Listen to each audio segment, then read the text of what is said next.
Hi, my name is Frankie. Thank you for listening to My Mom. I never listen.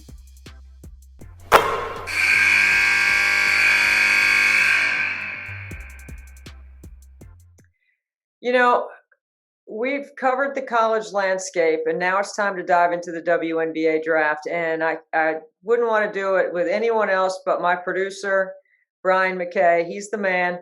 BMac is the guy. He's got all the juice, and he is a great fan of our game. And so I'm sitting here talking about my draft board, and he's talking about all these different things in the history of the WNBA. So I'm like, come on, man, let's just break it down and turn the recording on and let's go. What do you say, BMac? Let's be clear. I appreciate your comments, but you're only saying this because you've been talking to everybody else all day long about the draft. So, but I got you last, and whoever gets you last is the best. So, Honestly, I was on the golf course yesterday and today. oh And yes, I saw you almost got ate up by an alligator. no, I came around the corner and the gator was right there on the bank, and I slowed down so I could get my camera ready because I am fascinated by them and scared to death of them. Yes. So if any ball goes near the water, I'm not really interested in going to get it. But I had a little workout in, and then I did some CBS HQ tonight covering the draft. And so here we are. I mean, we're sitting here post draft. Great job by ESPN. Yes. Terrific show. So what? I mean, what's your take, BMac? What you got? Well, first of all, I just want to ask you a few questions, if you don't mind. All right. Who, in one of the most controversial drafts, I think, in the history of the league, who do you think won the draft? What team would you say won it? Well, I think it's easy to say Dallas because they had the most picks in the first round, right? I mean, they Right. have the most chance to impact their team through the draft because they had the most picks. Even getting Dana Evans at number 13, the first pick of the second round. I got to say, I was starting to feel like Dana was looking like Brady Quinn, back Yeah.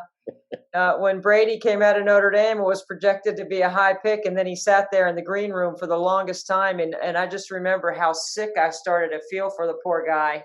Now he's doing great. He's fine. He's an analyst for Fox. But I started to feel that way about Dana. And when she popped up and she was crying, I know where Dana's motivation comes from. I know where Dana came from in Gary, Indiana. I've studied Dana and watched her for a long time. We had Dana on our podcast. Yes, we And I did. actually thought that gave Dana a chance, for people to hear her voice and listen to her, articulate why she loved the game so much. So I was a little surprised that she fell to the second round. But Dallas, Charlie Collier, she's got the body, right? I mean, she's WNBA ready physically.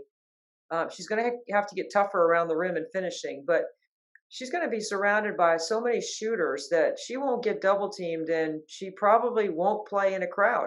So she's going to have to be able to score around the rim a little bit better. We know she has 3-point range. I think Vicki Johnson's a first year head coach. Should be really interesting to see what they do. But Enrique's got to love it because it gives her a little more balance inside out. And, she can throw it in there and play off of Charlie. And I'll be interested to see if Awat Courier, I think is her name. She's the 6'5" forward from the Italian league. I'd be surprised to see if she comes over because I think she's 19. She might stay over there. I don't know. We'll see. That's gonna be Kelsey interesting. Dungy too, BMac. Yes, She can get a score. bucket now. Can put it in the bucket. Arkansas. What are your thoughts on what I think is probably going to be the scariest backcourt going into next year in Atlanta? Yeah, I like that a lot. Actually, on CBS HQ, that was one of the ones they asked me. Like, I thought Dallas had the best draft, and then, Erie's stock went up in the in the NCAA tournament. We all know that. I mean, everyone was going underneath all that ball screening action with her, and even Stanford still went under that ball screen in certain spots on the floor. Just because she was never a consistent 3-point shooter over the history of her career at Arizona. But man, I say there's fast, and then there's Erie Mcdonald fast. I mean, she's got twitch. I mean, she's so quick. And if she can continue to improve her 3-point range, playing with Courtney Williams and Kennedy Carter, I mean, it's going to be really fun to watch them go because they are all good off the bounce. They all got some swag about them. And Erie's going to, I mean, Nikki Collin knows what she's doing. So she went small. She went with quick. She likes to play fast. If they can rebound, which Elizabeth Williams usually does that for them, cleans the glass, and Monique Billings did a good job last year rebounding for them. I think they'll be fun. I would expect both those teams to have a legitimate chance, as good as the league is, to get into the playoffs this year. I really think, and I like Atlanta's chances ahead of Dallas, honestly. Let's transition to the defending champions, Seattle Storm. They lose Natasha Howard to free agency to New York, and then here they go in the draft, in a very deep draft. They pick up in the second round Kiana Williams from Stanford and India Jones from Texas A&M. Mm-hmm. Perfect backup point guard to learn from Sue Bird with Kiana Williams and gosh, I just lost her name from UCLA. The point guard from UCLA that plays Jordan Canada. Jordan Canada. Yes, Canada. Yeah. And Jewel Lloyd. I mean, I think Natasha Howard is such a good she runs the floor, she rebounds, she's such a good rim pick and roll. She's a hard roller to the rim that takes up some space. I like her being in New York, but I definitely think it opens up the floor a little bit for Stewie. I mean, they don't need much out there. And Seattle losing Natasha Howard and Alicia Clark, India Jones can go in there and be that kind of player that doesn't need to have the ball in her hands to add value. Kind of like what Ruthie Hebert did in Chicago this past year when she got some minutes. Crystal Langhorne is what India Jones kind of reminds me of. You know, Crystal Langhorne played a long time in Seattle. She just recently retired. She was a hard roller to the rim. She was a great rebounder. She didn't have to have the ball. I can see India Jones maybe sticking out there on a roster. You know, BMac, it's hard to make a roster. Since 2014, so in the last 7 years of the draft, the average number of drafted players that stick are 21. Wow. So that means that, like, I don't know if there's 21 players that in this draft that will be able to play. We'll see. And I think they picked Aaliyah Wilson in the first round. That's Storm, that is, and then they traded her to Indiana for Kennedy Burke, who I think was Jordan Canada's college teammate. Yes, that's right. Yeah. Yeah, Kennedy Burke has kind of been sticking on a roster like that 11th or 12th player. Yeah. And she's a tremendous character. It takes a lot of character to sit on the bench as the 11th or 12th player. But we'll see if she can hang on to a roster spot in Seattle because she's got some experience. But Seattle, Dan Hughes, he might need to get some young ones in there so he can start thinking about the future, when Sue Bird retires. True. We've talked about a couple of podcast alums in Dana Evans and Erie Mcdonald. Let's talk about, as I was just about to say her name, my mind went blank. Minnesota Lynx. Oh, yeah. Renaya Davis? Yes. Number 9 in the draft. I don't know if she's as big a surprise to me to go in the first round. Minnesota, I think, is really talented. I think Cheryl Reeve is a Hall of Fame coach. Cheryl Reeve, that was the alum I was struggling. Yeah, Cheryl Reeve. She did a great job on our podcast breaking it down, right? We had a good time with her. That was fun. She's fantastic. Yeah, she's always great. I really enjoy talking to her. She has, Nafisa Collier, and even to this day, Michelle Vopel once in a while give me some props saying, you were right, Nafisa Collier should have gone number 1 in that draft. I'm like, yeah, she was the number 1 pick. Yep. She should have been the number 1 pick. She ended up being MVP. She's terrific, and I think she was number 6 in that draft. If Sylvia Fowles is healthy, they're very talented. Crystal Dangerfield was terrific last year. I think Minnesota has a real chance to be really good. I don't know if they can win the league, but I like their chances. They'll certainly be in the playoffs, and if you can be in the playoffs, that's what all that really matters is you get a chance. But I love their off-season moves because Kayla McBride is a real legitimate scorer, and she didn't get a lot of touches in Las Vegas, and Renaya Davis is long and athletic, and I think she'll be a really good teammate, and I think she'll learn how to play her role. But they're pretty deep, Dantas, Bridget Carlton, Lexi Brown, Rachel Banham. That's a pretty good roster. And adding Kiana Williams, or excuse me, adding Destiny Slocum, right? Did they get Destiny Slocum? No, she went to the Aces. Oh, I'm sorry. Yeah, Aces. Okay. Yeah, I got my big draft board up here. I'm going to tweet my draft board out after we're done so people can see what I was looking at while we're doing our podcast. And I try to keep a big draft board going myself. Yeah, I think I think they're going to be really good. I just think Kayla McBride can make a big difference for that team because she's a shooter. She can be a spot-up shooter, but she can also put it on the floor. Okay. Chicago went with Shyla Hill, the Australian point guard, who would be a nice backup for Courtney Vandersloot. And they're Really already. interesting. I'm sorry. I think a little interesting pick there, though. I mean, to me, Well, with who was still on the board, yes, definitely. yes, because the Erie Mcdonald went as the first point guard, and then Shyla Hill went as the second point guard in the draft, and that left Destiny Slocum and Kiana Williams still on the board.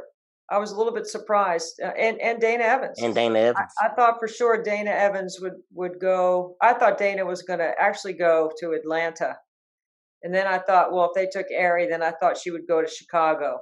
Right. That's kind of how I saw that happening, but I got both of those wrong. So, and then,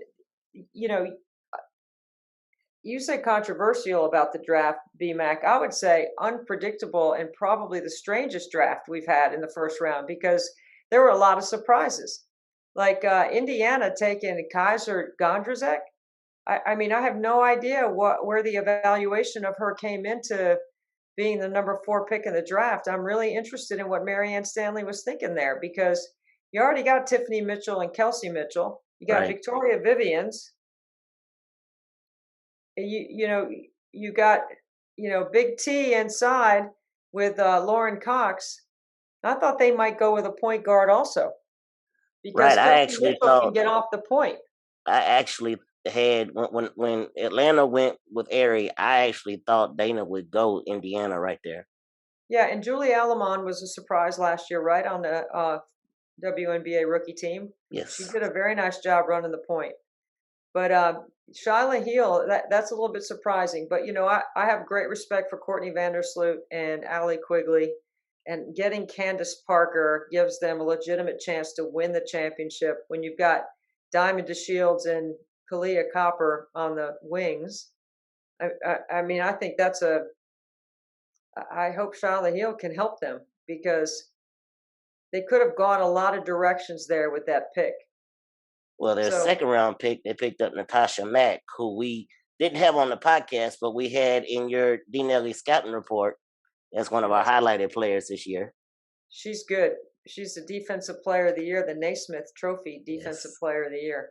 4.5 blocks a game, and she's got an incredible story that she was at a chicken processing factory and then decided to go to junior college, and then she went to Oklahoma State. So really good pick. See, that's a really good get for them in the second round because that's something they need, a long, athletic. She'll be very good in their pick and roll defense, and she can rebound, and she'll be a putback, drop off, and rim runner, for them. She doesn't have to have the ball to get 10 points and 8 rebounds a game if she gets that much time. So I like that pick at number 16. But I was surprised with Shyla Hill, and I'm sure James Wade did his homework on the point guards. going out to the West Coast, LA got probably the steal of the second round in Garantes from Rutgers. She really dropped. Yes, she did. I thought she'd be higher. Stephanie Watts from North Carolina is probably as big a surprise as Indiana's pick in Gondrzik. Yes. I didn't have Stephanie Watts even on my board for the first or the second round. That's no disrespect to her game. It's just that in my evaluation, I thought Garantes really moved way up as in this year. You know, I always say Vivian Stringer's been coaching for 50 years, and she's only had 6 players that have averaged 20 points. That's as much a compliment to Coach Stringer and her system with all her success as it is to what Garantes was able to do in a little bit more up tempo style for Coach Stringer. So I mean, you know, she could get a bucket now. I mean, Coach Stringer's had some great players. You know, when you start talking about Cappy and Epiphany, and you go in Essence Carson, Kia Vaughn. I mean, just all kind of different. Kia Vaughn is one of her better players that has improved the most in the WNBA. Look, Kalia Copper, we already talked about her. I mean, Rutgers, Erica Wheeler, just Benaja Laney. There's a lot of Rutgers sprinkled all over the W. So, but this is where I get, you know, we start talking, we have the recording going. If we didn't have the recording going, this is exactly the way we'd be talking. We're bouncing around from one thing to another. But it's going to be hard to make a roster. You know, there's a lot of reports I've seen where they estimate maybe 9 or 10 spots legitimately might be open. I don't know who hasn't been invited on a training camp roster to come in and try to make the team. It's highly competitive. I mean, and I know Kathy Engelbert, who's doing a great job as our commissioner, has a lot of great ideas and initiatives for the 25th season. And I'm excited to be a part of some of those that I'm not ready to announce yet, but that's forthcoming, I hope, soon.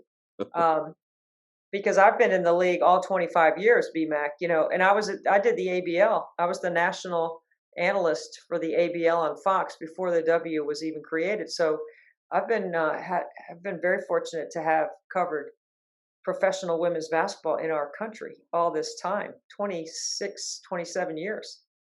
You know, it doesn't get any less passionate for me or any more challenging to try to do the best job you can to, you know, bring forth the great stories of these players and how good the product is. That's the thing that I'm so impressed with. I think the product is so good. The players are so good. And I think Coach Kathy Engelbert eventually will probably have to expand, you know, in a couple of years, maybe 3 or 4. And we say that, and a lot of people talk about this being a weak draft. I mean, if you can make a roster, it's not a weak draft. Right. If these players make rosters, and most of them in the first round, you know, they should. It's not going to be easy. And there's some second round players that are going to make a team. There's some deep into the second round that, I mean, we're projected first round. I mean, there's a lot of second rounds that were projected in the first round. But I like, you know, it's interesting to me that, you know, here's a couple of things that stood out to me. Like Bill Lambert in Las Vegas, they go with Ileana Rupert from France. He doesn't value the 3-point shot at all. He doesn't. It doesn't matter to him. He did get Destiny Slocum, who I think is a great pick. Yes. I think she can make the team because I think she playmaker, Chelsea Gray, playmaker. She's gonna get the ball to the right person. Exactly, and they have so much size. You know, that's the thing that I worry about Asia Wilson not having space. You know, and Liz Cambage, we'll see if she's shooting the 3 as well as she can. We know she can stretch the defense, and we'll see. Maybe Asia's been working on her 3, but I don't know. It just seemed to me like when he picked another post player, I was like, he really doesn't value shooting the 3, and he almost won a championship without one. So, Pepper Pursley actually had on Instagram Live just right before we came on. uh, the Aces scout. I can't think of his name at this point, but she had him on her Instagram live, and he talked about that particular pick being a project for them, someone that they're gonna groom into Hmm. being what they want to be. I think to myself, what are you gonna do? Take her 3-pointer away? Because hey, It opens up a chance for somebody that, like Kelsey Plum, shoot the three. They do have her coming back along with Cambage, and I think she's as big an impact coming back as Cambage is. A lot of people haven't mentioned that, but I'm thinking Kelsey has a legitimate chance to make a difference. And that's probably why he was able to let Kayla McBride go. yeah, Kelsey got hurt so early in the bubble. I think people forgot that she's even, a part of their roster. Yeah, they may have. And De'Erica Hamby, continues to do her job well. 3-point shooting, just not a factor for them. Maybe he thinks Kelsey Plum can handle it. But if you remember, 2 years ago, it became a very predictable offense for Bill Laimbeer, I thought, because he was running Plum at the point and Cambage at the 5, and it was just a two-man game in the middle third with Kayla McBride in one corner and another person in another corner, and they just opened up the floor, and it just became. That was, I think, against Chicago. Yeah, yeah. So just to wrap up, the top thoughts on the draft. What are your final thoughts on? 12 teams and 8 are going to make the playoffs. So you more are looking at like who probably won't, and it is a challenge to try to figure out who won't. But part of the reason why Dallas had so many picks in the first round is because they needed them. And New York, who did some good work in the offseason to move some pieces around, are they going to be a playoff team? I mean, that's going to be really interesting to see. Atlanta, I think, of the teams that did not make the playoffs last year, I look at Atlanta as a team that I think will have the best chance to make it this year. So when you go Dallas, Atlanta, Indy, and New York, I think those are the 4. Pretty sure they did not make the playoffs. I like Atlanta's chances. And it's not just because Erie. I think Erie's one piece of it, but I love watching Courtney Williams and Kennedy Carter. They could be the most entertaining backcourt in the league. And so to me, it's a guards game. It's about guards. Guards have the ball in their hands. Guards make plays. I think that's going to be the team that I think of the 4 that didn't make the playoffs. It's going to have the best chance. So it'd be interesting. Connecticut's the one that I probably, without Alyssa Thomas, but I don't worry about Kurt Miller because he figures it out and he puts pieces together. And Jonquel Jones coming back to the league, that makes me excited. Elena Deladon coming back this year, that gets me fired up to watch. So it should be an entertaining season. And with the 25th anniversary, there's a lot of special things to keep your eye on. Yes, this is the most excited. I mean, I get excited every summer, but this is the most excited I've been about a season in a long time. The coaching is good. The product is good. The publicity is great. The media coverage is getting better. The players' activism and education have taught us all. They continue to lead from the front. We've got, some players that, that could retire. This could be their last chance for us to watch them. So we should just soak it all in. Soak in the fact that I don't know if Sue Bird and Diana Taurasi might retire, but man, if this is their last year in the 25th year of the league and we get to watch them and watch them take our Olympic team, over to Tokyo, that's their last go. I mean, what a ride, right? I mean, we should enjoy it because they're fantastic and they're great ambassadors for the game. And I think the biggest off-season move, obviously, is Candace Parker. Very excited about that. I think she legitimately gives Chicago a chance to win. They could win the title. And if I had to pick a team right now, like right now on draft night, like who do I think is going to win the WNBA championship? I'm going with Chicago. Okay. I'm going with Candace Parker. Who are you going with?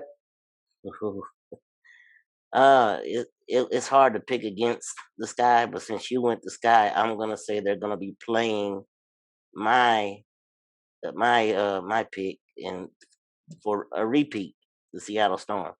I just think when you have Kiana Williams and Dia Jones to what they already have, I mean, Kiana Williams, like you said right here on this podcast before, is one of those players that is like a chameleon, can fit in any place you need her to fit.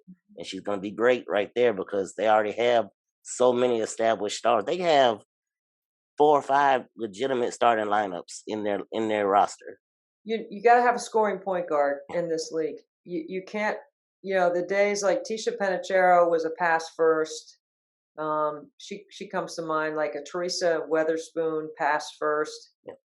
Now, because of the space and the way the game is played, the positionless basketball, you have to have scoring point guards. And nobody made more threes in the history of Stanford's program than Kiana Williams. So, once she gets comfortable, doesn't play nervous, which is what I thought she did the entire Final Four.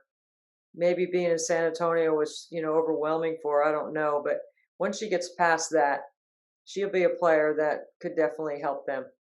And it's going to be really, there's a lot of good players in the second round. It's going to be really fun to see how it all shakes out. Yeah. But you know what, BMac, if we had enough money, man, you and I could get another team, get some expansion. You got $10 million in your pocket, 15 if I did, we would be doing it because, man, yeah. We definitely looking forward to some expansion because there's just so much talent out there that there's going to be people that don't make rosters that could fill up another team. Yeah.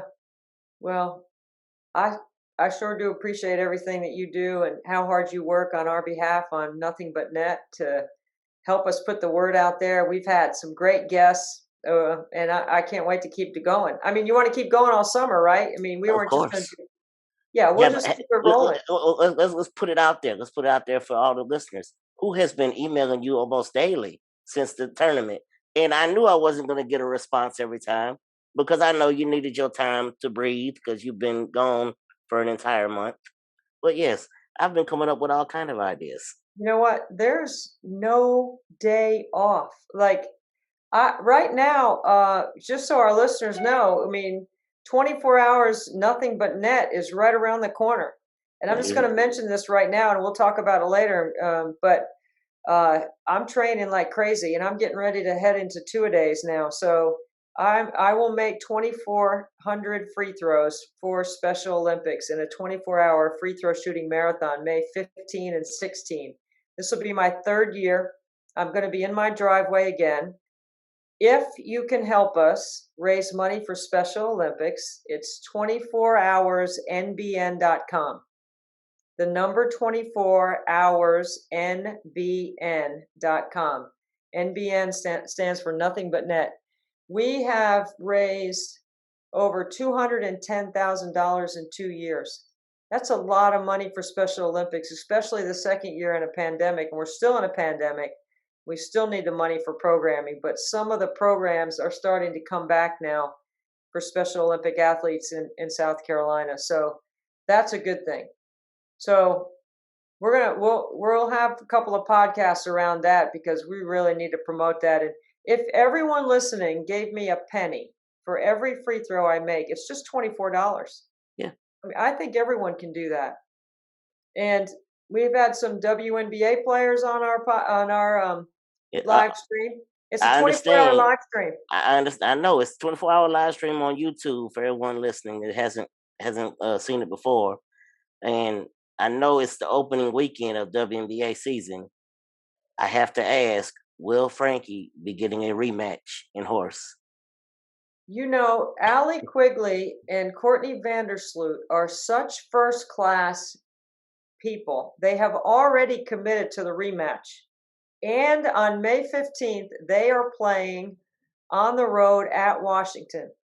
And they have already told me that they will figure out when they can play a rematch game of Pig against Frankie. It will either be before the game, before shoot around, or after shoot around, but they're going to figure it out. And if we don't get to do it live, we will tape it. But either way, Frankie ran his mouth and he's getting a rematch. He better be practicing. That is going to be worth the price of admission right there alone. I know I enjoyed the entire game last year. And Elena Deladon, obviously, she came on with us last year too, and we'll be trying to get her back because she has a special place in her heart for Special Olympics, and Yep. she's with her sister Lizzie and their relationship, and she understands what Special Olympics mean. So, yeah, I mean, I fully expect the WNBA to have representation on the live stream. This is gonna be a great weekend for basketball with your marathon and the WNBA kicking off. Yeah, we might have some. Have to see what we can get in arena at some WNBA places. Maybe we can get some special reports sent to us for the live stream. Post game report from a player, or we'll have to work on. I have to work on some ideas. If anybody has any ideas that's listening, or if you're in the WNBA and you're listening and you want to come on the live stream, we got 24 hours of programming. I'll shoot on the top of every hour, but we got some big plans again this year. And we'll have a lot of celebrities and actors and a lot of sports celebrities, including, I think there'll be an appearance from BMac. I have a feeling you're going to be a part of it too. Of course. As soon as you sent me that, asking me if I would, I couldn't wait. I'm gonna be watching all 24 hours anyway. I might as well be a part. You, you might be asking for more than you realize, buddy. Well, this was just you and me chatting it up for the WNBA draft. Thank you, BMac, for waiting till the draft was over so that we could get this done and you could post this so some fans can listen in. Yes, thank you all to the listeners, and I know a lot of you have been doing it, and I hope you guys continue to send in your questions and your comments to askantonelli@gmail.com.